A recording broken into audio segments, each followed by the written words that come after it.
أعوذ بالله من الشيطان الرجيم بسم الله الرحمن الرحيم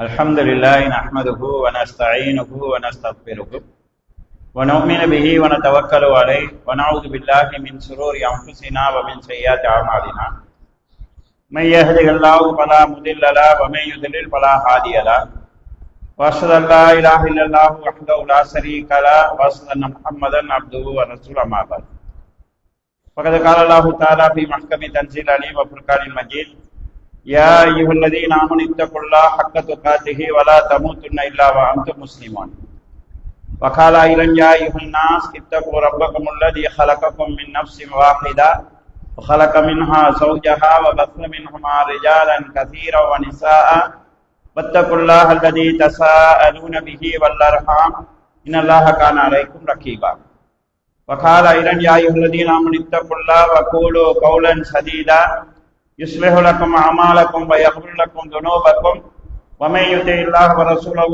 فقد فاز فوزا عظيما.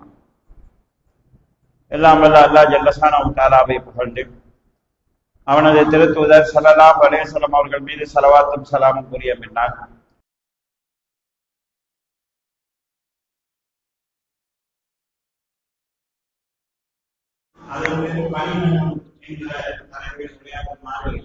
சகோதரர்கள் கேட்டுக்கொண்டார்கள். எங்கள் அனைவருடைய உண்மையான தாயகம் சொர்க்கம் என்பது இஸ்லாத்தினுடைய நிலைப்பாடாகும். அதாவது ஆதம் அலைஹிஸ்ஸலாம் அவர்களும் ஹவ்வா அலைஹிஸ்ஸலாம் அவர்களும் படைக்கப்பட்டதும் சொர்க்கத்தில் தான் இருந்தார்கள். அவர்கள் அல்லாஹ்வுடைய கட்டளைக்கு மாறு செய்ததினால், அறியாத காரணத்தினால், சைத்தானுக்கு கட்டுப்பட்டதினால் சொர்க்கத்திலிருந்து வெளியேற்றப்பட்டு உலகுக்கு அனுப்பப்பட்டார்கள். நாங்கள் மீண்டும் சொர்க்கம் செல்வதுதான் இந்த உலகத்தில் நாம் படைக்கப்பட்டிருப்பதனுடைய அடிப்படையான நோக்கம்.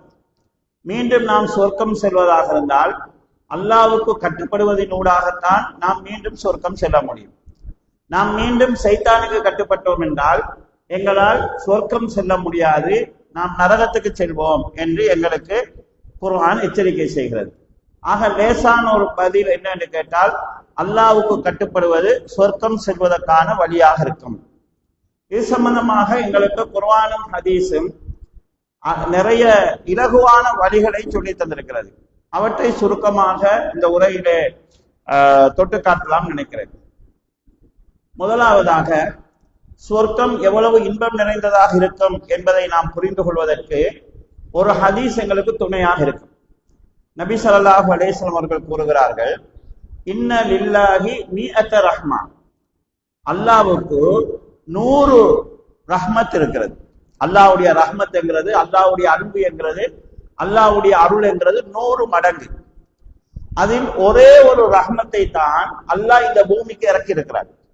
அந்த ஒரு ரஹ்மத்தில் இருந்துதான் இந்த உலகத்தில் கோடான கோடி ஜீவராசிகள் வாழ்ந்து கொண்டிருக்கிறது. இந்த உலகத்தில் எல்லோரும் அனுபவித்துக் கொண்டிருக்கக்கூடிய உலக இன்பங்கள் எல்லாமே ஆதம் அலைஹிஸ்ஸலாத்திலிருந்து உலகம் அழிகிற வரைக்கும் எல்லாரும் அனுபவிக்க போவது அல்லாஹ்வுடைய ஒரே ஒரு ரஹ்மத்தை தான். அந்த ரஹ்மத் எவ்வளவு விசாலமானது என்று சொன்னா, அந்த ஒரு ரஹ்மத்தை தான் அல்லாஹ் எங்க எல்லாருக்கும் பிரிச்சு தந்துகிறாங்க. ஒவ்வொரு மனுஷனும் யாரோ ஒரு பலர் மீது அன்பு வைக்கிறார்கள். ஒரு சிங்கம் கொடுமையான மிருகமாக இருந்தாலும் அதுவும் தன் குட்டி மேல அன்பு வைக்குது. நாய் தன் குட்டி மேல அன்பு வைப்பதும், கோழி தன் குஞ்சு மேல அன்பு வைப்பதும், நாம் நமது பிள்ளைகள், பெற்றோர்கள், நண்பர்கள் மேல வைக்கக்கூடிய அன்பு எல்லாமே அல்லாஹ்வுடைய ஒரு அன்பை பிரிச்சதுல வந்த பங்குதான். சிலருக்கு கூட இருக்கலாம், சிலருக்கு குறைய இருக்கலாம். ஆனால் ஆதம் அலைஹிஸ்ஸலாம் தொடக்கம் அதுக்கு முன்னால் இந்த உலகத்துல வாழ்ந்த மிருகங்கள் எல்லாத்துக்குமே அல்லாஹ்வுடைய அந்த ஒரு அன்பு தான் பங்கு போட்டு கொடுக்கப்பட்டிருக்கிறது. அப்ப மிச்சம் 92 அன்பையும் ரஹ்மத்தையும் அல்லாஹ் ஏன் வைத்திருக்கிறான் என்றால், நாளை மறுமையிலே நல்லவர்களுக்கு மட்டும் சொர்க்கத்தில் கொடுக்கிறதுக்காக வச்சிருக்கிறார். அப்ப அந்த 99 அன்பு என்கிறது, ரஹ்மத் என்கிறது எவ்வளவு விசாலமானதாக இருக்கும் என்பதை நாம் புரிந்து கொள்ளலாம். சொர்க்கம் எவ்வளவு விசாலமானது, சொர்க்கத்தில் இருக்கக்கூடியவர்களுக்கு கிடைக்கக்கூடிய அன்பு எவ்வளவு விரிவானது என்பதை பின்னால் வரக்கூடிய ஒரு ஹதீஸ் இப்னு மஸ்ஊத் ரலியல்லாஹு அவர்கள் அறிவிக்கக்கூடிய சஹீஹ் முஸ்லிமிலே பதிவாகி இருக்கக்கூடிய ஒரு ஹதீஸ் இப்படி சொல்றது, நாளை மறுமையிலே சொர்க்கத்துக்கு ஆட்கள் எல்லாமே ஒரே மாதிரி போக மாட்டாங்க. சிலர் கேள்வி கணக்கு இல்லாமலேயே சொர்க்கம் போயிடுவாங்க, சிலர் மின்னல் வேகத்துல சொர்க்கத்துக்கு போய் சேருவாங்க, சிலர் தவண்டு சொர்க்கம் போய் சேருவார்கள், சிலர் நரகத்துக்கு போய் நரகத்தில் அவர்கள் செஞ்ச பாவங்களுக்கான தண்டனைகள் அனுபவித்ததற்கு பிறகு சொர்க்கம் வருவார்கள். இவ்வாறு நரகத்துல இருந்து கடைசியா வெளியே வார மனுஷன், எல்லாரும் சொர்க்கம் போனதுக்கு பிறகு லாஸ்டா சொர்க்கம் போற மனுஷனை பற்றி நபி ஸல்லல்லாஹு அலைஹி வஸல்லம் சொல்கிறார்கள். இது சம்பந்தமாக நபி அவர்கள் அறிவிக்கிறார்கள், இன்னி லஅலமு ஆகிர அஹ்லின் நார் குரூஜன் மின்ஹா, நரகத்திலிருந்து கடைசியாக வெளிவரக்கூடிய மனிதர், ஆகிரி அஹ்லில் ஜன்னா துஹூலா, சுவர்க்கத்துக்கு போற ஆட்கள் ஆக கடைசியா போற மனுஷன் யாருன்னு சொன்னா நரகத்திலிருந்து கடைசியா ஒரு ஆள் வருவார். வந்தா அல்லாஹு தாலா சொல்வான், இதுஹப் பதுஹுலில் ஜன்னா, சரி கடைசி நபர், இதுக்கு போற சொர்க்கத்துக்கு போறதுக்கு ஆள் இல்லை, நரகத்துல இருந்தும் வந்து கடைசியா தான் வாரார். அதாவது இந்த உலகத்தில் வாழ்ந்தவர்களிலேயே நல்லவர்களில் ஆக கடைசி தரத்துல இருந்தார். அப்ப அல்லாஹ் சொல்வான் அவரை பார்த்து, சரி நீ சொர்க்கத்துக்கு போட்டு சொல்வான். அப்ப அவர் சொர்க்கத்தை எட்டி பார்ப்பாரு, பார்த்தா சொர்க்கம் ஃபுல்லா ஆள் நிறைஞ்சிக்கிற மாதிரி இருக்கும், உள்ளுக்கு அவருக்கு இடமே இல்லாத மாதிரி இருக்கும். இலைஹி, அந்த சொர்க்கத்துல அவருக்கு இடமே இல்லாம இருப்பது போல அவர் பார்த்துட்டு திரும்பி வருவார். வந்து அல்லாஹ்விடத்துல சொல்வாரு, யா ரப் வஜத்துஹா மல்அ, அதாவது சொர்க்கத்தை ஃபுல்லா ஆள் நிறைஞ்சி பார்க்கிறேன், எனக்கு அங்க இடம் இல்லைன்னு சொல்வார். அப்ப அல்லாஹு தாலா சொல்வான், நீ மீண்டும் போ சொர்க்கத்துக்கு போன்னு சொன்னேன்னு மறுகாலம் போய் பார்த்துட்டு வந்து சொல்வாரு, இல்ல அங்க எனக்கு இடம் இல்லை, ஃபுல்லா ஆள் நிறைஞ்சிருக்குதுன்னு சொல்வார். அப்ப அல்லாஹு தாலா சொல்வான், நீ சொர்க்கம் போ, இன்னலக மித்ல துன்யா வ அஸ்ரத அம்சாலிஹா, உனக்கு உலகத்தை போல 10 மடங்கு சொர்க்கத்துல இருக்குது போன்னு சொல்வான். அப்ப அந்த மனுஷன் சொல்வான், ஃபயகூலு தஸ்கரு மின்னி அவ் தல்ஹகு மின்னி வ அன்தல் மலிக், நீயே பெரிய அரசனாய்கிறாய், நீதான் பெரிய ரப்பாய்கிறாய், நீ எனக்கு நக்கல் பண்றியா, என்னோட கிண்டல் பண்றியா, என்னோட நீ ஜோக் அடிக்கிறியா, அந்த ஆள் போறதுக்கே இடம் இல்லை, எனக்கு உலகத்தை போல 10 மடங்கு இருக்குதுன்னு சொல்றியே என்று இந்த ஹதீஸ சொல்லிட்டு இப்னு மஸ்ஊத் ரலியல்லாஹு அவர்கள் சிரித்தார்கள். அப்ப அவங்கள மாணவர்கள் சும்மா இருக்கிறாங்க. அப்ப இப்னு மஸ்ஊத் கேட்கிறாங்க, நான் ஏன் சிரித்தேன் என்று நீங்க கேட்கலையேன்னு கேட்கிறாங்க. அப்ப அவருடைய மாணவர்கள் கேட்கிறாங்க, ஏன் நீங்க சிரிச்சீங்கன்னு. இந்த ஹதீஸை சொல்லும் போது நபி ஸல்லல்லாஹு அலைஹி வஸல்லம் அவர்களும் சிரித்தார்கள் என்று இப்னு மஸ்ஊத் அவங்க சொல்றாங்க. இந்த ஹதீஸ் புகாரிலையும் முஸ்லிம்லையும் பதிவு செய்யப்பட்டிருக்கு. இந்த ஹதீஸ பாருங்க, சொர்க்கத்துக்கு போற கடைசி ஆள், அதுக்கு நேரா சொர்க்கம் போற ஆள் இல்ல, நரகத்துல இருந்து வேதனை அனுபவிச்சுட்டு நரகத்துல இருந்து கடைசியா வெளியே வந்த மனுஷன். உண்மையிலே ஒரு மனிதனுடைய வெற்றிங்கிறது நரகத்துக்கு போகாம சொர்க்கம் போறது. குர்ஆன் அல்லாஹ் தஆலா சொல்கிறான், ஃபமன் ஸுஹ்ஸிய அனின் நார் ஃபஉத்ஹிலல் ஜன்னah ஃபகத் ஃபாஸ், யார் நரகத்திலிருந்து தப்பி சொர்க்கம் போறாரோ அவர்தான் உண்மை வெற்றி பெற்றவர் அல்லாஹ் தஆலா சொல்கிறார். அப்ப இவர் நரகத்துக்கு பெய்த்து சொர்க்கம் போறார், சொர்க்கத்துக்கு கடைசியா போறார், நரகத்திலிருந்து வெளியே வார ஆட்களிலும் கடைசி நபர். அப்ப இந்த உலகத்திலேயே நன்மை செய்ததில் ஆக குறைய உள்ளவர் மனிதர், அவர் லெவல் என்னன்னு கேட்டா சொர்க்கத்துல உலகத்தை போல 10 மடங்கு அவருக்கு கிடைக்கும்.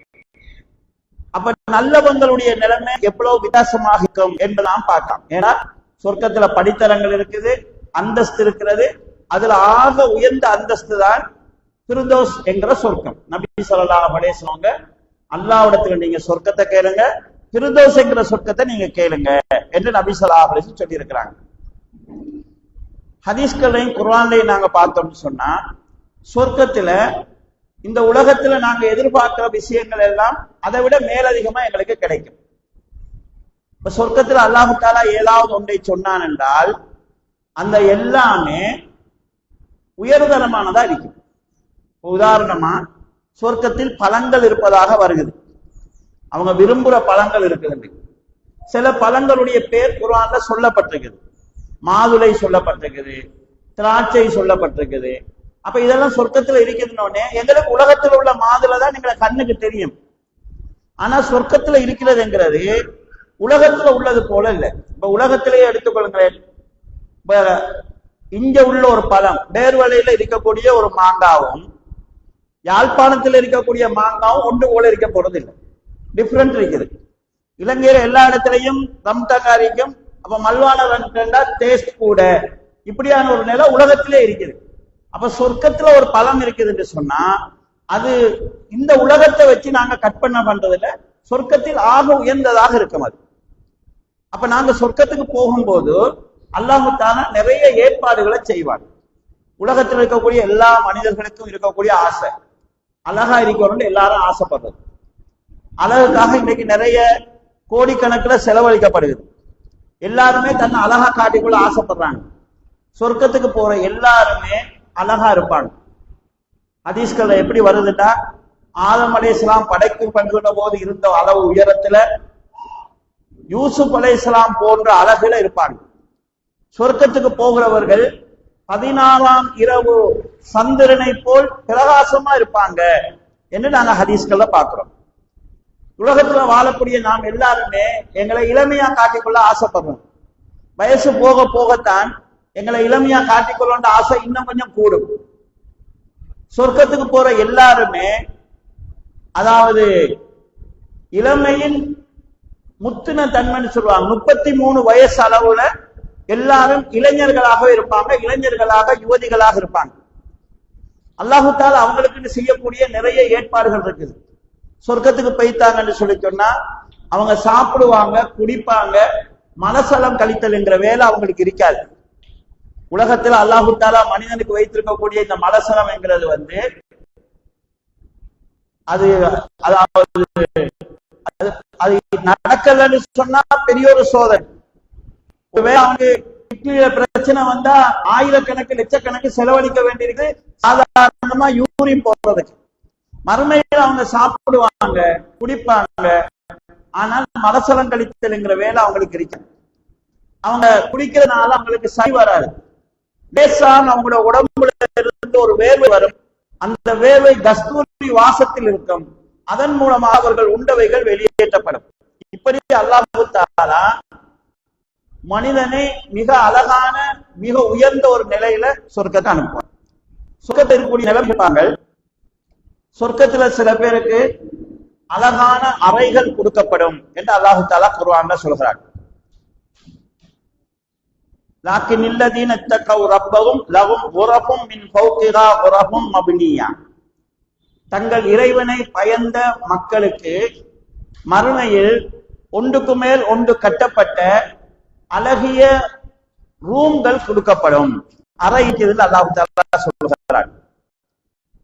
இந்த அறை ஏன் கொடுக்கப்படுகிறது என்கிறத இன்னொரு இடத்துல அல்லாஹ் தஆலா சொல்லுகிற போது பிமா சபரு, அவர்கள் பொறுத்து கொண்ட காரணத்தினால் அவர்களுக்கு இந்த அறைகள் கொடுக்கப்படுகிறது என்று அல்லாஹ் சொல்றார். சூரத்துல் ஃபுர்கான் அல்லாஹ் தஆலா சொல்றார், உலைக யுஜ்ஸவுனல் குர்ஃபத பிமா சபரு.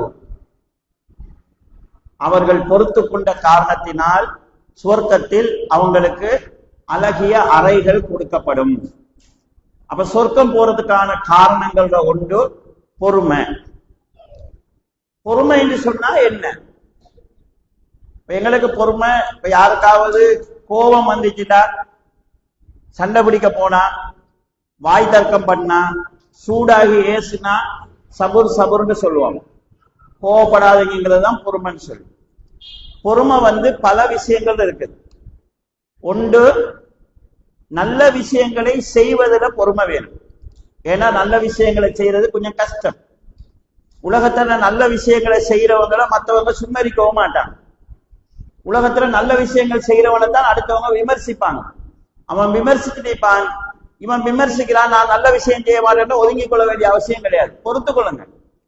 நபிமார்கள் பொறுத்து இருக்கிறாங்க, நல்லவங்க பொறுத்து இருக்கிறாங்க. அந்த பொறுமைங்கிறது முக்கியமானது. பிறர் எங்களை பத்தி செய்யக்கூடிய விமர்சனங்களை பொறுத்து கொள்றது.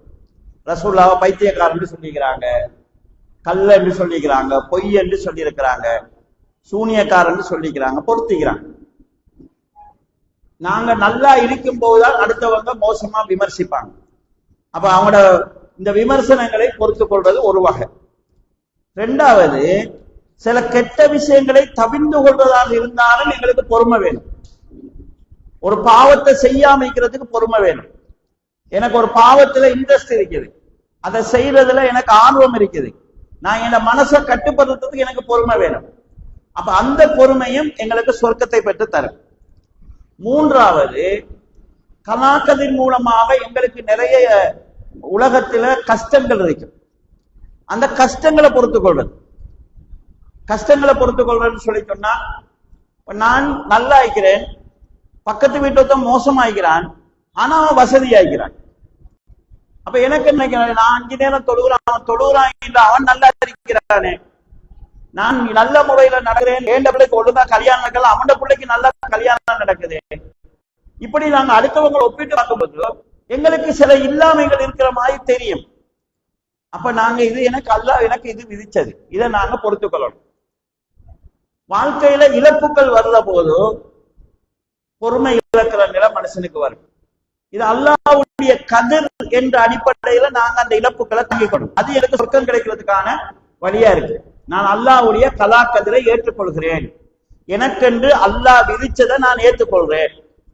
ஒரு வாப்பா இருக்கிறாரு, அவரோட கையில இருக்கிறத 4 பிள்ளைகளுக்கு இப்படி பங்கு போட்டு கொடுக்கிறாரு. பிள்ளைகளோட தேவைக்கு ஏற்ப கூட்டி குறைச்சி கொடுக்கலாம். ஒரு புள்ள படிச்சுட்டு இருக்கிறான், அவன் படிக்கிற யூனிவர்சிட்டியில படிக்கிறான், அவனுக்கு கொஞ்சம் செலவு கூட, மொண்டசில படிக்கிற பிள்ளைக்கு செலவு குறவு, அவர் பாதி கொடுக்கலாம். அல்லாஹ் தஆலா அவன் விரும்புற ஆட்களுக்கு கொடுத்திருப்பான். அதுக்கு நியாயம் கேட்கலாது. அதே யாரும் நீ தொழாதவனுக்கு கொடுத்து போட்டு எனக்கு குறைய தந்தாயின்னு கேட்கலாது. அல்லாஹ் நினைச்சால் ஃபிரௌனுக்கும் கொடுப்பான், அல்லாஹ் நினைச்சா மூசா நபிக்கு கொடுக்காம விட்டுருக்கிறான். அப்ப இது அல்லாஹ்வுடைய கதிர்ல உள்ளது. எனக்கு அல்லாஹ் விதிச்சதை நான் ஏற்றுக்கொள்வேன் என்று பொறுமையாகிறது. இந்த உலகத்துல எங்களுக்கு இழப்புகள் வரும். இழப்புன்னு சொன்னா உண்மையிலே உலகத்துல யாருக்கும் எந்த இழப்பும் வாரதில்லை. ஏன்னா நாங்க உலகத்துக்கு வரும்போது கையில எதையுமே கொண்டு வரல, வெறுமையோட வந்தோம். நாளை மறுமையில் எழுப்பப்படுற நேரத்துல வெறுமையோட எழுப்பப்படுவோம். நாங்க வந்ததுக்கு பிறகு சேர்ந்ததுதான் இந்த உலகத்துல உறவுகள், செல்வம், பொருள் எல்லாமே நாங்க வந்ததுக்கு பிறகு சேர்ந்ததுதான். எதுக்குமே எங்கிட்ட பேசிக்கிற உள்ளது கிடையாது. இருந்தாலும் அந்த இழப்புகள் வருகிற போது கவலை வரும், சோகம் வரும். நம் வசதி பணம் கையில இருந்து பறி போற நேரத்துல கவலை வரும். நான் கட்டின வீடு உடையிற நேரம் கவலை வரும். அந்த கவலையை இல்லாம நான் கேளாது. ஆனால் அதை ஏற்றுக்கொள்ளணும். இதுதான் அல்லாட கதிர்ண்டா, இதுதான் அல்லாட விதிண்டா, நான் பொறுத்துக் கொள்றேன் என்கிற மனநிலை ஒருவர்கிட்ட இருக்கணும். அப்படி இருந்தால் அது சொர்க்கம் போறதுக்கான காரணமா அமையும். ஹதீஸில் குதுசில வரக்கூடிய செய்தியை பாருங்க.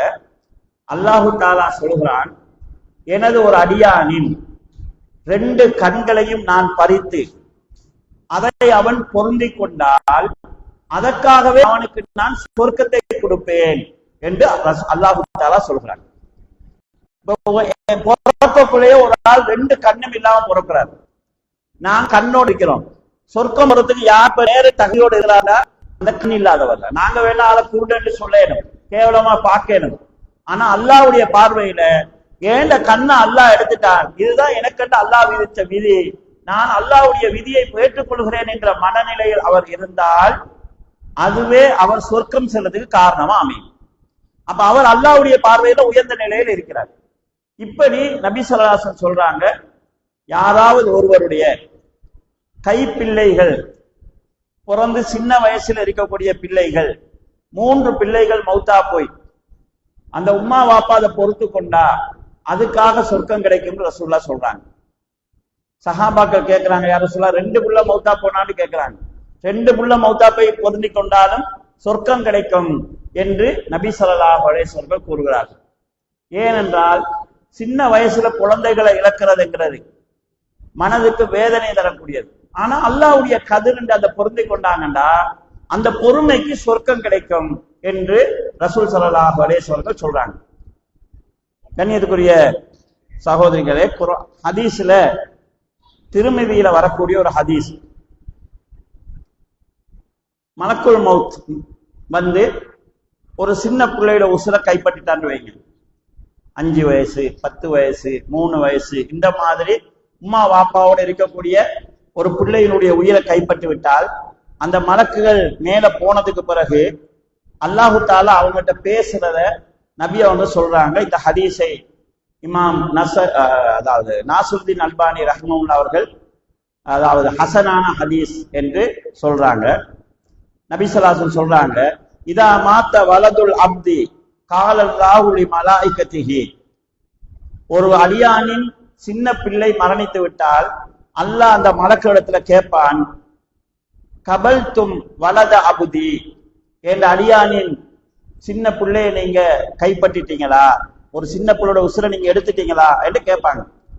அப்ப மலக்குகள் சொல்வார்கள், ஆம் யார ஆம் அல்லாஹ், நான் அவங்களுடைய உயிரை எடுத்து விட்டோம் என்று சொல்வாங்க. திரும்ப அல்லாஹ் தஆலா கேட்பான், கபல்தும் சம்ரத ஃபுஆதிஹி, என் அடியானுடைய இதயத்தின் கனியை நீங்கள் பறித்து விட்டீர்களா, அவனுடைய உள்ளத்தின் கனியாக இருந்த அந்த குழந்தையை நீங்க எடுத்துட்டீங்களா என்று அல்லாஹு தாலா கேட்பான். அப்ப மலக்குகள் சொல்வார்கள், ஆம், அவனுடைய இதயத்தின் கனியாக இருந்த, அவனின் அன்பின் இருப்பிடமாக இருந்த அந்த பிள்ளையினுடைய ரூஹ நாங்கள் எடுத்துட்டோம் என்று மலக்குகள் சொல்வார்கள். அப்ப அல்லாஹ் கேட்பான், மாதா கால அபுதி, அந்த சின்ன பிள்ளையினுடைய உயிர் பறிபோன நேரத்தில் அந்த பிள்ளையினுடைய வாப்பா என்ன சொன்னான் என்று அல்லாஹ் கேட்பான். அப்ப மலக்குகள் சொல்வார்கள், ஹமிதக வஸ்தர்ஜ, எங்கள் இறைவனே, அவன் அந்த நிலையிலும் உன்னை புகழ்ந்தான், இன்னா லில்லாஹி வ இன்னா இலைஹி ராஜிஊன் என்று அவன் சொன்னான் என்று மலக்குகள் சொல்வார்கள். அப்ப அல்லாஹ் தஆலா சொல்வான், இப்னு லி அப்தி பைத்தன் ஃபில் ஜன்னா, தன் பிள்ளையின் மரணத்தின் போது கூட என்னை புகழ்ந்து இன்னா லில்லாஹி வ இன்னா இலைஹி ராஜிஊன் என்று சொன்ன அந்த அடியானுக்கு சுவர்க்கத்தில் ஒரு வீட்டை நீங்கள் கட்டுங்கள். சம்மூஹு பைத்தல் ஹம்த், அந்த வீட்டுக்கு புகழின் வீடு என்று பேர் வைங்க என்று அல்லாஹ் தஆலா சொல்வான் என நபி ஸல்லல்லாஹு அலைஹி வஸல்லம் கூறுறாங்க. அப்ப இந்த இழப்பை தாங்கிக் கொண்டீர்கள் என்றால் அந்த நேரத்தில் அல்லாஹ்வுடைய கட்டளை மறுக்கிற மாதிரி பேசாம ஒப்பாரி வைக்காம, இது அல்லாஹ்வுடைய நாட்டம், அல்லாஹ் எடுத்துக்கொண்டால் பொறுத்துக் கொண்டால் அதுவே சொர்க்கத்தை என்று ரசூல் ஸல்லல்லாஹு அலைஹி வஸல்லம் சொல்றாங்க. அப்ப சொர்க்கத்தை பெறுவதற்கு பொறுமை மிக முக்கியமான ஒரு காரணமாக இருக்கும்.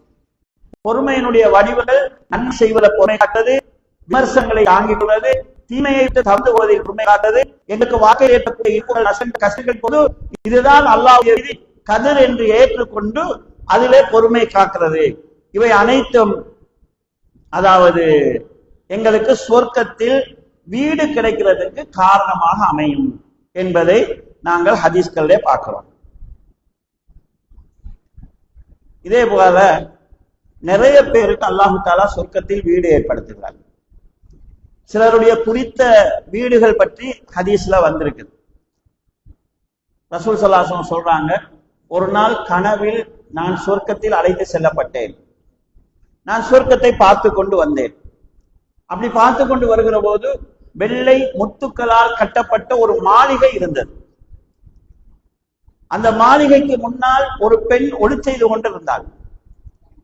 சொர்க்கத்தின் மாளிகைகளை வெளியால் பார்த்து கொண்டு வந்த எனக்கு அந்த மாளிகையை பார்த்ததும் உள்ளே போய் பார்க்க வேண்டும் என்ற ஆசை வந்துச்சு. அந்த மாளிகை அவ்வளவு அழகா இருந்துச்சு. அப்ப நான் என்னை அழைத்து சென்ற வானவர்களிடம் இந்த மாளிகை யாருக்குரியது என்று நான் கேட்டேன். அப்போது அந்த வானவர்கள் இது உமர் இப்னு கத்தாப் அவர்களுக்குரியது என்று சொன்னார்கள். அப்ப ரசூலுல்லாஹ் கனவுலேயே நடந்ததை சொல்றாங்க. உள்ள போய் பார்ப்போம்னு நினைச்ச நான் உமருடைய மாளிகை என்று சொன்னதும் உமர் கொஞ்சம் இஸ்ட்ராங்கான ஆள், விட்டு கொடுக்க மாட்டார். அப்ப எனக்கு உமர் இல்லாமுடைய ரோஷம் நினைப்புக்கு வந்தது. நான் உள்ள போனா ஏண்ட மாளிகைக்குள்ள என்ன கேட்காம ஏன் போனீங்கன்னு உமர் கேட்டுருவாரோன்ற ஒரு எண்ணம் எனக்கு ஏற்பட்டு போகாமல் நான் வந்து விட்டேன் என்று ரசூல் ஸல்லல்லாஹு அலைஹி வஸல்லம் சொல்றாங்க. அந்த சொல்ற சபையில உமர் ரலியல்லாஹு இருக்கிறாங்க. அப்ப உமர் ரலியல்லாஹு அழுகுறாங்க. பக்கா உமர் ரலியல்லாஹு அழுது கேட்கிறாங்க, யார சொல்லா உங்கள்கிட்டயா நான் இப்படி கேட்க போறேன், நீங்க போயிட்டு வந்திருக்கலாமே என்று சொன்னார்கள் என்பதை நாங்க ஹதீஸ்ல பார்க்கிறோம். அப்ப உமர் ரலியல்லாஹு அவங்களுக்கு முத்துக்களாலான ஒரு மாளிகை கட்டப்பட்டு ஏற்கனவே. இவ்வாறு சிலருக்கு அல்லாஹு தஆலா சொர்க்கத்தில் மாளிகைகள் கட்டுகிறான். இது சம்பந்தமாக நபி ஸல்லல்லாஹு அலைஹி வஸல்லம் அவர்கள் சொன்னதாக அலி ரலியல்லாஹு அன்ஹு அறிவிக்கிறாங்க. சொர்க்கத்தில் சில அறைகள் இருக்கிறது. உள்ள இருந்து பார்த்தா வெளியே விளங்கும், வெளியே இருந்து பார்த்தா உள்ள விளங்கும். கண்ணாடி மாளிகைகள் போன்ற மாளிகைகள். அப்ப ரசூலுல்லாஹ் அந்த சொர்க்கத்து மாளிகையை வர்ணிச்சு கொண்டிருக்கிறாங்க. அப்ப அந்த இடத்துல ஒரு நாட்டுப்புற அரபி இருந்தார். பகாம அரபி பகால லிமன் ஹிய ரசூலுல்லாஹ், அல்லாஹ்வுடைய தூதரே, சொர்க்கத்தில் நீங்கள் சொல்லக்கூடிய அந்த மாளிகைகள் யாருக்கு கிடைக்கும் என்று கேட்கிறாங்க. ரசூலுல்லாஹ் சொல்ற லேசான வழிகளை பாருங்க. லிமன் அதாபல் கலாம், யார் நல்ல முறையில பேசுறாங்களோ அவங்களுக்கு கிடைக்கும். உணவளிக்கிறாங்களோ அவங்களுக்கு கிடைக்கும். சுன்னத்து நோம்புகளை அதிகமா பிடிக்கிறாங்களோ அவங்களுக்கு கிடைக்கும். மக்கள் தூங்கி கொண்டிருக்கிற போது இரவையில எழும்பி யார் தொழுகிறார்களோ அவர்களுக்கு அந்த மாளிகை கிடைக்கும் என்று ரசூல் ஸல்லல்லாஹு அலைஹி வஸல்லம் சொல்றாங்க. சொர்க்கத்து மாளிகை கிடைக்கிறதுக்குரிய வழியை பாருங்க. முதலாவது நல்ல முறையில பேசுறது. இது கஷ்டமான ஒன்று இல்லை. ஆனா என்னன்னு தெரியாது, நாங்க மற்ற சமுதாயங்களை விட பேச்சில கொஞ்சம் மோசமான நிலைக்கு போயிருக்கிறோம். நல்ல முறையில பேசுறேன்னு சொன்னா அல்லாஹ்வே குர்ஆன்ல சொல்கிறான், வலக்கது கர்ரம்னா பனி ஆதம், ஆதத்தின் சந்ததிகளை, அதாவது மனிதர்களை நாங்க ரெஸ்பெக்ட் பண்ணிருக்கிறோம். அடுத்தவங்களை ரெஸ்பெக்டா பேசி பழகுங்க. அது உங்களுக்கு சொர்க்கத்துல மாளிகை கிடைக்கிறதுக்கு காரணமா அமையும். இப்ப சாதாரணமா எங்களோட பழகுற சிங்கள சமுதாயத்தை எங்களுக்கு தெரியும். யாரையாலும் பேசுற நேரத்துல மாத்தியான்னு பேசுவாங்க. இப்ப சாதாரணமா கண்டக்டர் சும்மா சொல்ல மாட்டாங்க, கண்டக்டர் மாத்தியாண்டுவாங்க. டிரைவர் சும்மா சொல்ல மாட்டாங்க, டிரைவர் மாத்தியான்னு சொல்லுவாங்க. இப்ப நமக்கு அந்த அப்படி மரியாதையா சொல்ல வராது. சில நேரம் குறிப்பா நம்ம பெண்கள் தான் பஸ்ல பேசிப்பாங்க. இந்த கண்டக்டர் சனியன் எங்க போய் தொலைஞ்சாலும் தெரியாது, இந்த சனியன் பிடிச்ச டிரைவர் தான் வாரான். இந்த மாதிரிதான் நம்ம பேசுறோம். ஆனா இஸ்லாம் என்ன சொல்லுதுன்னா, பேசுற வார்த்தை நல்ல வார்த்தையாக இருக்கணும். கெட்ட வார்த்தை பேசாதீங்க, கடும் வார்த்தை பேசாதீங்க என்று எங்களுக்கு மார்க்கம் சொல்லுது. இதே போல நாம் ஒருவரோடு பேசுகிற போது அவங்களோட முகம் சுளிக்கிற மாதிரி, அவங்கள மனச நோவிக்கிற மாதிரி, அவங்களோட ரகசியத்தை பகிரங்கப்படுத்துற மாதிரி, அவங்கள தோண்டி தோண்டி கேட்கிற மாதிரி பேசுவதை இஸ்லாம் தடை செய்கிறது. இஸ்லாத்தின் சிறந்த விஷயமே தனக்கு தேவையில்லாத விஷயங்கள்ல தலையிடாம இருக்கிறதுன்னு ரசூலுல்லாஹ் சொல்றாங்க. ஒரு மனிதன் இஸ்லாத்துல ஆக சிறந்த விஷயம் என்னன்னு கேட்டா தேவையில்லாத விஷயத்துல தலையிடாம இருக்கிறது. நிறைய பெண்கள்கிட்ட இந்த பிரச்சனை, அடுத்த வீட்டு பிரச்சனைகளை எப்படியாவது நோண்டி நோண்டி எடுத்து தெரிஞ்சு கொள்ளணும், இந்த தன்மை இருக்குது. அடுத்தவங்களுடைய ரகசியங்களை தெரிஞ்சு கொள்ளணும்னு ஆசை. சில நேரங்கள்ல தெரிஞ்சு செய்யறாங்களா தெரியாம செய்யறாங்களான்னு தெரியாது. இப்ப கல்யாணம் முடிச்சு புது ஜோடு இருக்கிறாங்க, 1 வருஷமாய் குழந்தை இல்லை, 2 வருஷமாய் குழந்தை இல்லைண்டா உண்மையிலேயே அந்த நிலையில இருக்கிறவங்க கவலையில் இருப்பாங்க. மற்றவங்களுக்கு குழந்தை இருக்கு, நமக்கு குழந்தை இல்லைங்கிறது கவலையா இருக்கும். அல்லாஹு தஆலா சிலருக்கு நிர்ணயிச்ச நேரத்துல கிடைக்கும், கிடைக்காமலும் போகலாம். கிடைக்கலாட்டி அதை பொறுத்து கொள்வது அவங்களோட கலாக்கதத்துல உள்ளது, அதுக்கு அல்லாஹ்விடத்துல அவங்களுக்கு நன்மை இருக்குது.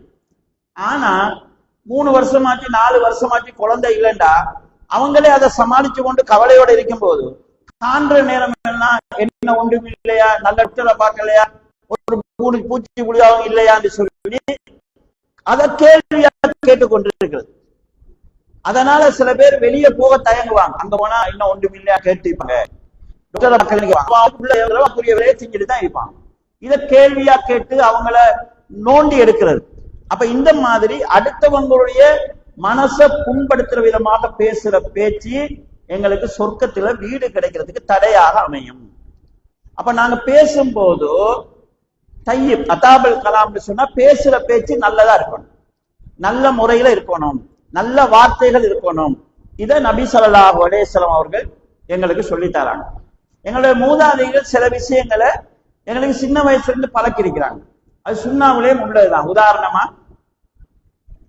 பிள்ளைகள் வீட்டுல இருந்து கிளாஸுக்கு போறாங்க அல்லது பாடசாலைக்கு போறாங்க அல்லது ஒரு பயணம் போறாங்கடா, நான் போறேன்னு வாங்க. ஆனா பெரியவங்க என்ன சொல்லுவாங்க, போறேன்னு சொல்லாதே, பெய்த்து வாரேன்னு சொல்லுன்னு வாங்க. அந்த போறது என்றது பிரிவை சொல்லக்கூடிய வார்த்தை. அதை கூட போறேன்னு சொல்லாம இல்லாட்டி வாரேன்னு சொல்லிட்டு போவோம். போறேன்னு சொல்லாம வாரேன்னு சொல்லுவோம். ரெண்டு பேர் சந்திச்சுட்டு பிரிய போற நேரத்துல பிரிவோம்னு சொல்ல மாட்டாங்க, சந்திப்போன்னு வாங்க. ஆனா வாரேன்னு சொல்ற நான் போறேன்னுங்கிறது இருக்குது, போனா தானே வரையணும். ரெண்டு பேர் சந்திச்சு பேசி கொண்டிருக்கிறாங்க, சந்திப்போம்னு சொன்னா அர்த்தம் என்ன, இப்ப பிரிஞ்சாத்தான் திரும்ப சந்திக்கணும். அப்ப பிரிதல் என்கிற வார்த்தையை சொல்லாம போகுதல் என்கிற வார்த்தையை சொல்லாம வருகிறேன் சந்திப்போம் என்கிற நல்ல வார்த்தையை சொல்றதுக்கு எங்களுக்கு பழக்கிறாங்க.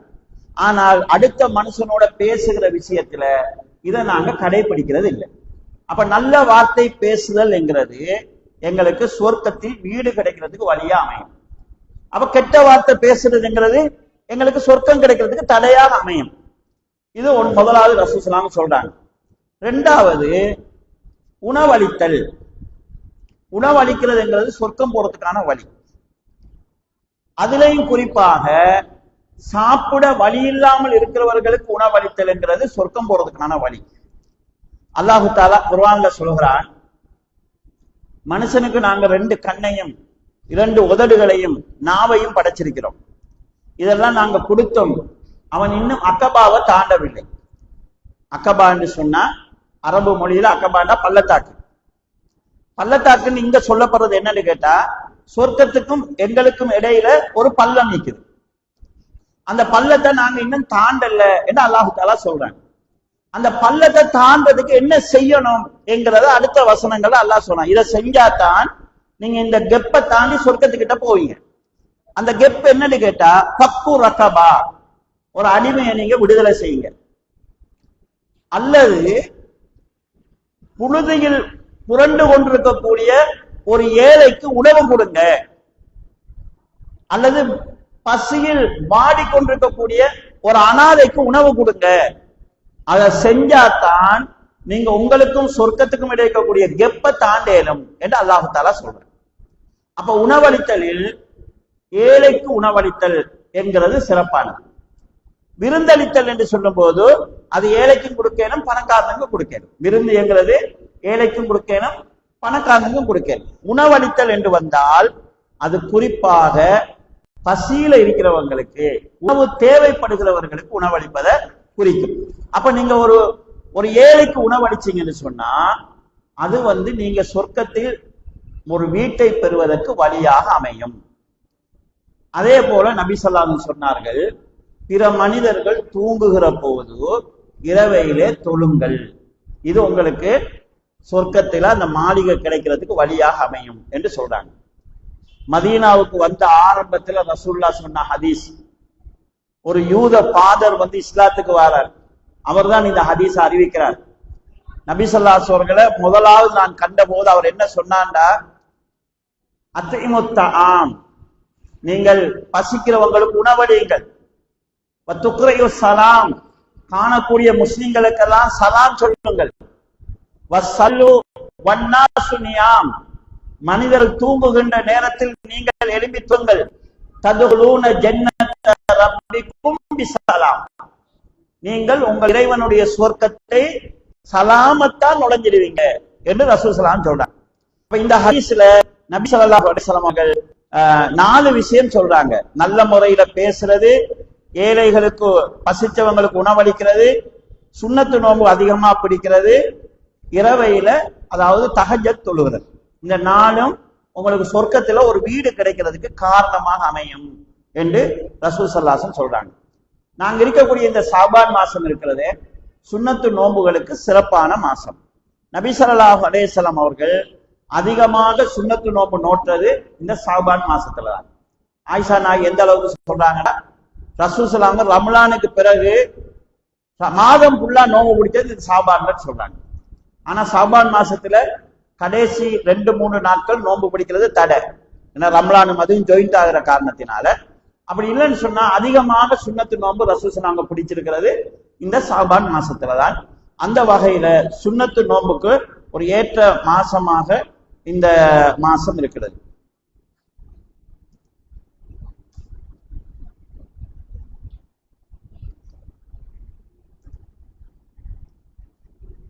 இதே மாதிரி அல்லாஹு தாலா யாருக்காவது பொருளாதாரத்துல வசதியை தந்திருந்தா ஒரு பள்ளியை கட்டினா சொர்க்கத்துல ஒரு வீடு கட்டப்படும். நபி ஸல்லல்லாஹு அலைஹி வஸல்லம் சொல்றாங்க, மன் பனா லில்லாஹி பைத்தம் ஃபில் மன் பனா மஸ்ஜிதன் பனல்லாஹு லஹு மிஸ்லஹு ஃபில் ஜன்னah. யார் இந்த உலகத்துல ஒரு மஸ்ஜிதை கட்டுகிறாரோ அவருக்காக அல்லாஹ் சொர்க்கத்தில் ஒரு வீட்டை கட்டுவான். யார் இந்த உலகத்துல ஒரு பள்ளியை கட்டுறாரோ பனல்லாஹு லஹு பைத்தம் ஃபில் ஜன்னah, அவருக்காக அல்லாஹு தாலா சொர்க்கத்துல ஒரு வீடு கட்டுறார். இப்ப இது காசு உள்ளவங்களுக்கு இதை செய்யணும். பள்ளி கட்டுறன்னு சொன்னா இந்த மாதிரி பெரிய பள்ளியா தான் கட்டணும்னு அவசியம் இல்லை. ஹதீஸ்ல எப்படி வருதுன்னா ரசூலுல்லாஹ் அதை விளங்குறதுக்காக சொல்றாங்க, புறா கூடு மாதிரி சின்ன பள்ளியை கட்டினாலும் கூட உங்களுக்கு அல்லாஹ் சொர்க்கத்துல வீடு கட்டுவான். புறா கூடுன்னா அதுல யாரும் தொலையலாது, ஒரு ஆள் கூட தொலையலாது. இதை சொல்வதன் மூலமா ரசூலுல்லாஹ் என்ன சொல்றாங்கன்னா, சின்ன பள்ளி கட்டினாலும் உங்களுக்கு அல்லாஹ் சொர்க்கத்துல வீடு கட்டுவான். உங்களோட நீயத்தை தான் அல்லாஹு தாலா பார்க்கிறான். எனவே உங்களுக்கு அந்த மாதிரி ஒரு வாய்ப்பு இருக்குமா இருந்தால் அப்படி செய்யலாம். அல்லது பள்ளி கட்டு கொண்டிருக்கிறாங்க, அதுல பங்களிப்பு செய்ய முடியுமா இருந்தால் பங்களிப்பு செய்யலாம். அப்ப இப்படி சொல்லும் போது பணக்காரர்கள் இந்த வேலையை செய்யணும். பணம் இல்லாதவர்கள் என்ன செய்யலாம்? பணம் இல்லாதவர்களுக்கு, குறிப்பா பெண்களுக்கு லேசான ஒரு விஷயத்தை நபி ஸல்லல்லாஹு அலைஹி வஸல்லம் சொல்றாங்க. மன் ஸல்லா இஸ்னத்தை அஸ்ரத ரகஅத்தன் ஃபீ யௌமின் வ லைலா, யார் ஒரு நாளைக்கு 12 ரகாயத்து சுன்னத்து தொழுகை தொழுகிறாரோ புனிய லஹு பிஹின்ன பைத்துன் ஃபில் ஜன்னah, அதன் மூலமாக சுவர்க்கத்தில் அவருக்கு ஒரு வீடு கட்டப்படும். 12 என்று சில அறிவிப்புகள்ல வருது, 10 என்று சில அறிவிப்புகள்ல வருது.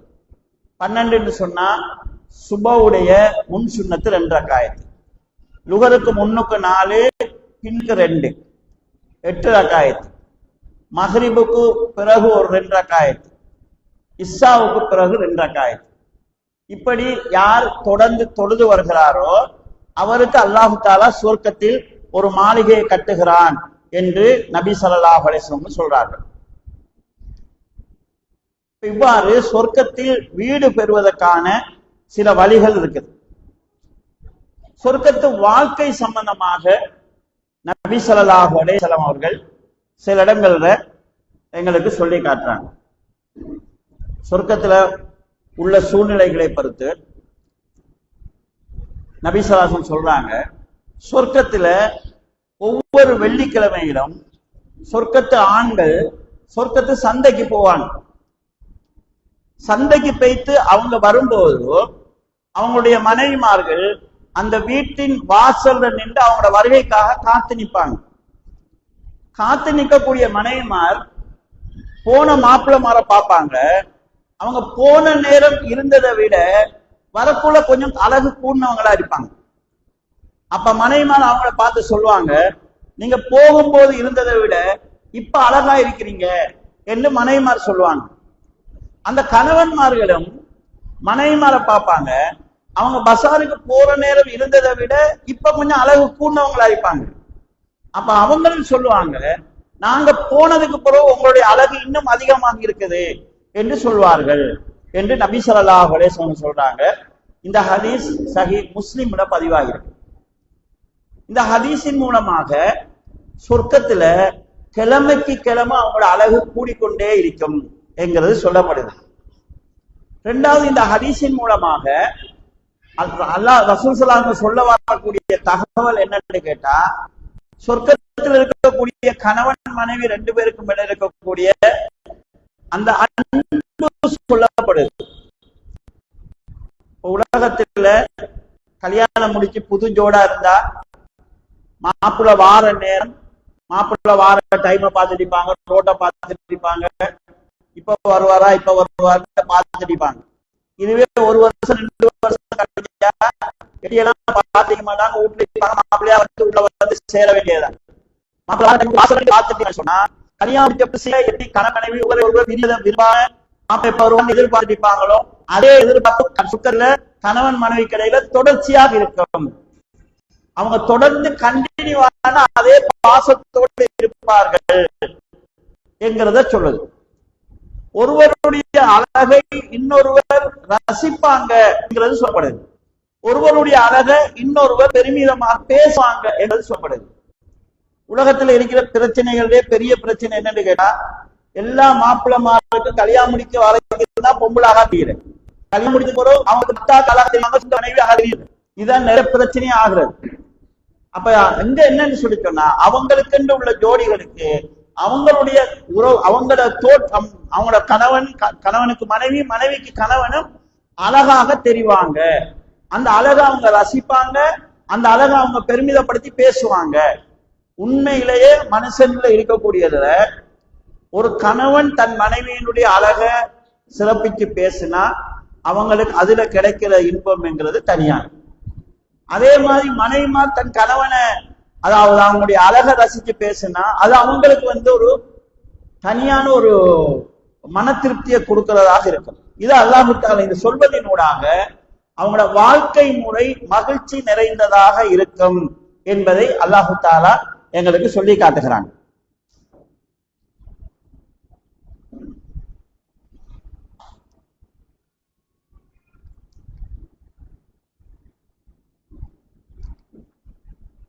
இதே போல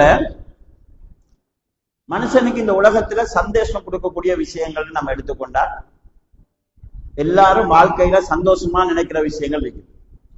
அவங்க சாப்பிடுறது, அவங்க அணியக்கூடிய ஆடைகள், அவங்களுக்கு இருக்கக்கூடிய ஆபரணங்கள், அவங்களுக்கு இருக்கக்கூடிய உறவுகள், நண்பர்களோடு அவங்க கழிக்கக்கூடிய நேரம், இந்த மாதிரி சில விஷயங்கள் இருக்குது. இதுதான் அவங்களுக்கு மகிழ்ச்சியை தருது.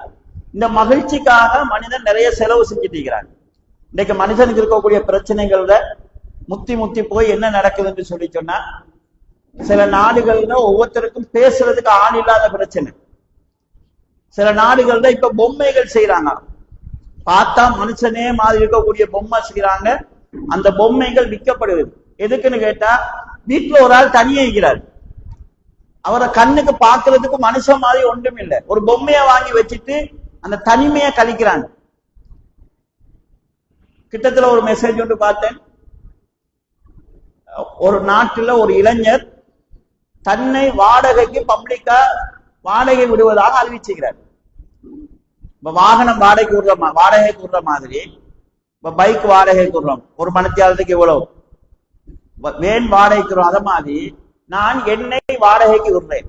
எப்படின்னு கேட்டா, சில வீடுகள்ல வயசான ஆட்களிப்பாங்க, பேசுறதுக்கு ஆள் இல்லை, அவங்களுக்கு தனியே இருக்கிறதுனால பேச ஆள் இல்லாததால அவங்களுக்கு கிட்ட மெண்டல் ஆகுறாங்க. அவங்களுக்கு பேசுறதுக்கு ஆள் தேவை. இவர் பப்ளிக்கா விளம்பரம் பண்றாரு, 1 மணித்தியாலும் உங்களோட வந்து நான் இருக்கிறேன்டா, எனக்கு $10. ஆட்கள் கூப்பிடுறாங்க.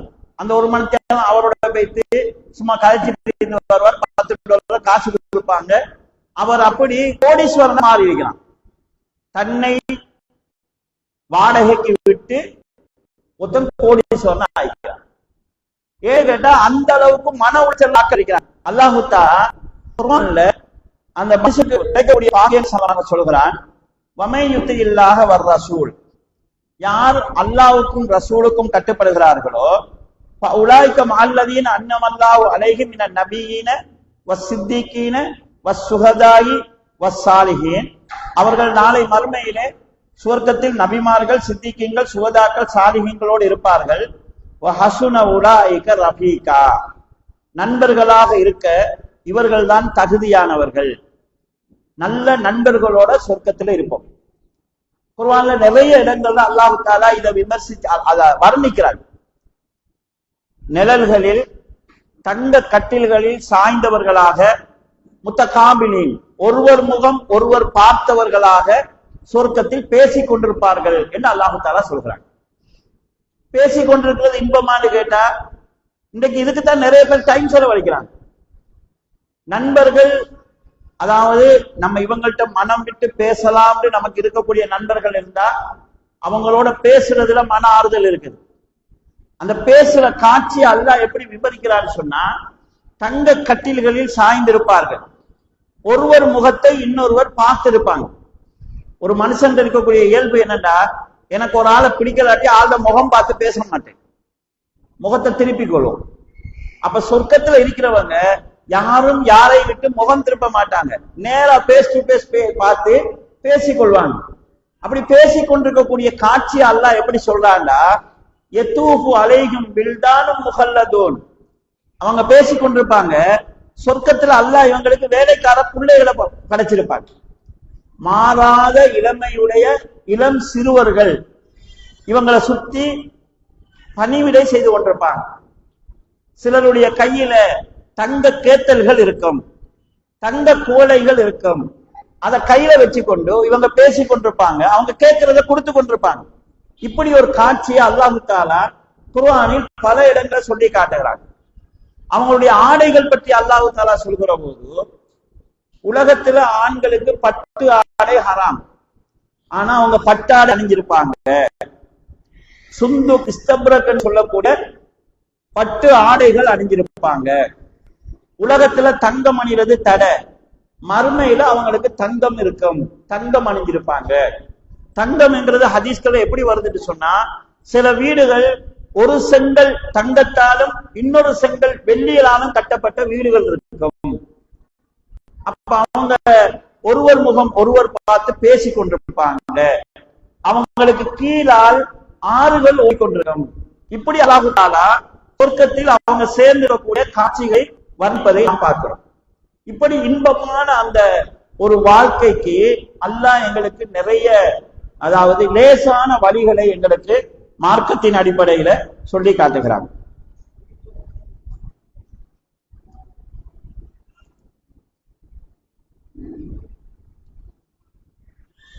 இப்ப சொர்க்கத்துடைய இன்பங்கள் பத்தி பேசுற நேரத்துல சில பேர் நினைக்கிறது சொர்க்கத்துல இருக்கக்கூடிய இன்பங்கள்ல சாப்பிடுறது பெருசா இருக்குன்னு சொல்லி. சாப்பிடுறது இன்பம் தான். ஏன்னா அவங்க ஒரு பழத்தை சாப்பிடுவாங்க, ஒரு கடி கடிக்கக்குள்ள ஒரு டேஸ்டா இருக்கும், இன்னொரு கடி கடிக்கக்குள்ள இன்னொரு டேஸ்டா இருக்கு. பழம்னு சொன்னா அவங்க பிச்சு கஷ்டப்பட தேவையில்ல, சாப்பிட நினைக்கும் போது அந்த பழங்கள் அவங்களுக்கு பிக்கிற மாதிரி லேசா பணிஞ்சு வரும். அவங்க கதைச்சு கொண்டிருப்பாங்க, அவங்க ஏதாவது ஒரு பறவையின் மாமிசத்தை சாப்பிட வேண்டும் என்று விரும்பினால் அவங்க விரும்புற பறவையினுடைய மாமிசம் அவங்க விரும்புற மாதிரி அவங்களுக்கு கொண்டு வந்து கொடுக்கப்படும். இப்படி அல்லாஹ் தஆலா சொல்லிட்டு வராங்க. சில பேருக்கு சொர்க்கம்னு சொன்னா அந்த ஹூருல் ஈன்கள் என்று சொல்றதுதான் சொர்க்கத்துல பெரிய இன்பம் மாதிரி தெரியும். ஆனால் ஹதீஸும் குர்ஆனும் எங்களுக்கு சொல்ற சொர்க்கத்தில் இருக்கக்கூடிய பேரின்பம் என்னன்னு கேட்டா, நாளை மறுமையில அல்லாஹ்வை பார்க்கிறது. உலகத்துல யாரும் அல்லாஹ்வை பார்க்க முடியாது. கடவுளை பார்த்தேன் என்று சொல்லி எந்த மதத்துல யார் சொன்னாலும் அவங்க போய் சொல்றவங்க தான். ஆனால் மறுமையில அல்லாஹ்வை மூமின்கள் பார்ப்பார்கள். ஹதீஸ்ல எப்படி வருதுன்னா, சஹாபாக்கள் கேட்கிறாங்க, அல் நரா ரப்பனா யா ரசூலல்லாஹ், யா அல்லாஹ்வுடைய தூதரே, எங்கள் இறைவனை நாங்கள் பார்ப்போமா என்று கேட்டாங்க. அப்ப ரசூல் ஸல்லல்லாஹு அலைஹி வஸல்லம் சொன்னாங்க, பௌர்ணமி தினம், பூரண சந்திர தினத்தில் சந்திரனை பார்ப்பதில் உங்களுக்கு ஏதாவது சங்கடம் இருக்குமா? இப்ப மானத்துல சந்திரன் இருக்குது, இதை பார்க்கறதுக்கு நீங்க கஷ்டப்படுவீங்களா? முட்டு மோதணுமா? உங்களுக்கு ஏதாவது தடை இருக்குமா என்று கேட்டார்கள். இல்லை என்று சொன்னது. எப்படி அந்த சந்திரனை எந்த தங்கு தடை இல்லாம சங்கடம் இல்லாம பார்ப்பீங்களோ அப்படி உங்களுடைய இறைவனை நீங்க பார்ப்பீங்க என்று ரசூல் ஸல்லல்லாஹு அலைஹி வஸல்லம் சொன்னாங்க. நாளை மறுமையில அடியானுக்கு எல்லாத்தையும் கொடுத்துட்டு அல்லாஹ் கேட்பான், அடியானே உனக்கு என்னமாலும் தேவை இருக்குதா, உனக்கு என்னமாலும் குறை இருக்குதான்னு கேட்பான். அப்ப அவன் சொல்லுவான், ரப்பு எனக்கு என்ன குறை நீ வச்சிருக்கிறாய், நான் நினைக்கிறதெல்லாம் உடனே கிடைக்குதே என்று சொல்லும் போது, இதை விட மேலான ஒன்று இருக்குது என்று சொல்லிட்டு அல்லாஹ் தனக்கு இருக்கக்கூடிய திரையை நீக்குவான். மனுஷன் சொர்க்கத்துல அல்லாஹ்வை தன் கண்ணால் பார்ப்பான். அதுதான் சொர்க்கத்தில் மனிதன் அடையக்கூடிய பேரின்பமாக இருக்கு. இது எங்களுக்கு புரிஞ்சு கொள்ள கொஞ்சம் கஷ்டமாய் தெரியலாம். எல்லாத்தையும் விட அது எப்படி இன்பமா இருக்கும் சொல்லி. ஒரு உம்மா பிள்ளைய பிரிஞ்சிருந்தா அந்த உம்மாவுக்கு சாப்பிடுறதை விட பிள்ளைய பார்க்கறதுதான் சந்தோஷமா இருக்கு. இத உலகத்துல அனுபவிச்சு பார்க்கறது கடந்த காலத்துல உள்ளவங்க அனுபவிச்சிருப்பாங்க. கடந்த காலத்துலன்னு சொன்னா இப்ப நாங்க டிவியில கல்பாவை அடிக்கடி பார்க்கிறோம், வீடியோ கொண்ட பார்க்கிறோம். அந்த காலத்துல கல்பாவை பார்க்கறது ஒன்றுமில்ல, போட்டோ பேப்பர்ல வந்தாத்தாங்க. அந்த காலத்துல ஹஜ்ஜிக்கு உம்ராவுக்கு போறாக்கள் சின்ன ஒரு கேமரா மாதிரி ஒன்று கொண்டு வருவாங்க. இப்படி அமுக்க கல்பாவுடைய போட்டோக்கள் எல்லாம் இப்படி கொடுத்து பார்க்கிற மாதிரி காட்டுவாங்க. அந்த நேரத்துல முத கல்பாவை காண்றவன் யாரா இருந்தாலும் சரி, அவனை எவ்வளவு பெரிய பயில்வானா இருந்தாலும் சரி, கல்பாவை பார்த்தா கண்ணீர் வரும். ஏன்னா ஒரு நாளைக்கு 5 நேரம் கல்பாவை முன்னோக்கி தொழுகிறோம். அந்த கல்பாவை கண் முன்னால காணுகிற போது வரக்கூடிய அந்த ஆனந்தத்துல வரக்கூடிய கண்ணீர் அது. அப்ப இறைவனை யாரும் கண்டதில்லை, காணக்கூடிய ஆற்றலும் யாருக்கும் இல்லை. மூசா அலைஹிஸ்ஸலாம் அவர்கள் அல்லாஹ்வை பார்க்கணும்னு கேட்டாங்க. அல்லாஹு தாலா சொன்னா உன்னால பார்க்கலாது, என்னுடைய தஜல்லியத்தை நான் இந்த மலை மீது வெளிப்படுத்துகிறேன், மலை நிலை குலையாமல் இருந்தால் நீ என்ன பார்க்கலாம் என்று அல்லாஹு தாலா சொல்லி அல்லாஹ்வுடைய ஒளி மலையில் பட்டதும் மலை வெடிச்சு சிதறிச்சு மூசா அலைஹிஸ்ஸலாம் மயங்கி விழுந்தாங்க.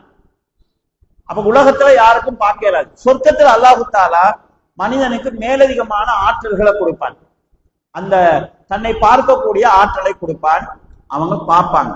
அந்த பாக்கியம் என்கிறது சொர்க்கத்தில் இருக்கக்கூடிய எல்லா இன்பங்களையும் மிகைத்ததாக இருக்கு. ஆக சொர்க்கத்து சம்பந்தமா நபி ஸல்லல்லாஹு அலைஹி வஸல்லம் நிறைய சொல்லியிருக்கிறாங்க, ஹதீஸ்களையும் ஏராளமாக வந்திருக்குது. இந்த சொர்க்கத்தை அடைஞ்சு கொள்வதற்கு லேசான பழி வழிகளையும் ரசூலுல்லாஹ் சொல்லியிருக்கிறாங்க. அமல்களோட சம்பந்தப்பட்ட பல விஷயங்களை சொல்லியிருக்கிறாங்க. சின்ன சின்ன வார்த்தைகள் ஊடாக கூட நாங்கள் அதை அடைந்து கொள்வதற்கான வழியை நபி ஸல்லல்லாஹு அலைஹி வஸல்லம் சொல்லியிருக்கிறாங்க.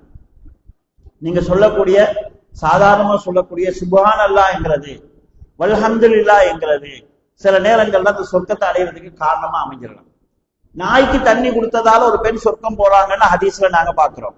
அத நாங்க சின்னதுன்னு நினைக்கக்கூடிய ஏதோ சில அமல்கள் மூலமாக கூட அந்த பாக்கியத்தை நாங்கள் அடையலாம். எனவே மார்க்கத்தை நாங்க கொஞ்சம் படிச்சோம்னு சொன்னா, ஹதீஸ்களை கொஞ்சம் நாங்க தேடி பார்த்தோம்னு சொன்னா, எங்களால அந்த சொர்க்கத்தை அடைகிறதுக்கான லேசான வழிகளை படையலாம், பார்த்துக் கொள்ளலாம். அதனாலதான் நபி ஸல்லல்லாஹு அலைஹி வஸல்லம் சொன்னாங்க, மன் சலக்க தரீகன் எல்தமிசு ஃபீஹி இல்மன் சஹ்ஹலல்லாஹு லஹு தரீகன் இலல் ஜன்னah.